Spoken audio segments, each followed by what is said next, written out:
So you've been hoarding cash because you don't know how to invest it, what to do with it, or you're maybe just a little bit afraid to invest it. This video is for you. My client accumulated $600,000 in cash and didn't do anything with it for many years, missing out on tens of thousands of dollars in growth. Now, here's exactly what I did to turn her cash into a smart portfolio that grew more in 5 months than the entire year she was parked in GICs and high interest savings accounts. My name is Michelle Hong. I'm a senior wealth advisor and associate portfolio manager, author, and financial educator. I've taught thousands of people how to invest in the stock market over the last decade, and now I build financial plans for high net worth Canadians and retirees and manage their investments. Let's dive right in. So, from the $600,000 my client had in cash, we stripped out her emergency fund, anything for short term expenses like renovations, and including contributions to registered accounts. So we are starting with roughly $530,000 to invest. Before, she was adding $20,000 of interest income to her regular income, which means she was earning 3.3% on her cash and GIC. And because it's interest income, it's not tax efficient. At her tax bracket of 43.4%, that means her after tax return on that interest worked out to be about 1.9%. Okay, not beating inflation. Inflation numbers just came out. We're roughly at 2.4%. So in this portfolio, and I'm just talking about the non-registered account alone, I'm not discussing her TFSA and RSP. This is what I structured for her. $4,000 in cash and money market funds. Now, $135,000 in alternative investments. So investments like private REITs, private credit, there's a music royalty fund in there. And out of this amount, out of this $135,000 amount, 80% of the alternative investments are actually tax efficient. And when it comes to the allocation of each fund, there's no more than 3 to 3.5% of her money in each alternative fund. So we want to make sure there's diversification, but also not a lot of concentration in individual private funds, because again, private funds carry their own risks like liquidity risk.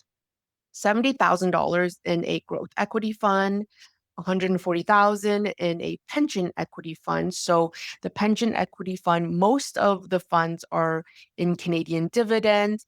Canadian dividends are taxed better than foreign dividends because of the Canadian dividend tax credit. About $50,000 in a specialty fixed income. So it's a low risk fund. It pays about 10% per year. I'm going to say lowish risk fund. It's a very niche fund and it's actually not eligible in registered accounts, which is why it's in the taxable non-reg account. So for 10% per year, absolutely, we'll take that. Remember, taxes are not a priority. Quality of investment and asset allocation are most important. And then there's $40,000 in a regular fixed income mutual fund. These are really good mutual funds. They're actively managed and they're actually Canada's top bond fund managers. $20,000 in an emerging market ETF and 73,000 in several corporate class ETFs. So anytime you see corporate class, they are tax efficient. For most of these, they don't distribute income of any sort. They're either all gains or losses, and it's reflected in the unit price. So you realize your gains when you sell the units, and it generates a capital gain. And when that happens, only 50% of the capital gains are taxable at your marginal tax bracket. So corporate class ETFs are generally more tax efficient because they pay out a capital gain or return on capital way more tax friendly than distributing, say, interest income or even dividends. Overall, in this account, 73% of the investments are tax efficient and the rest, 27%, are not tax efficient.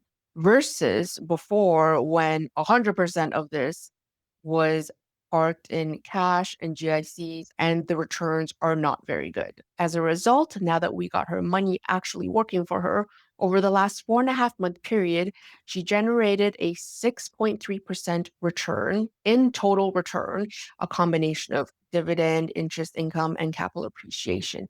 Compare that to previously 600 grand of it in high interest savings and GICs that were earning on average 3.3% per year, generating interest income only. So she has earned about double the return in the last 4.5 months compared to the whole year prior.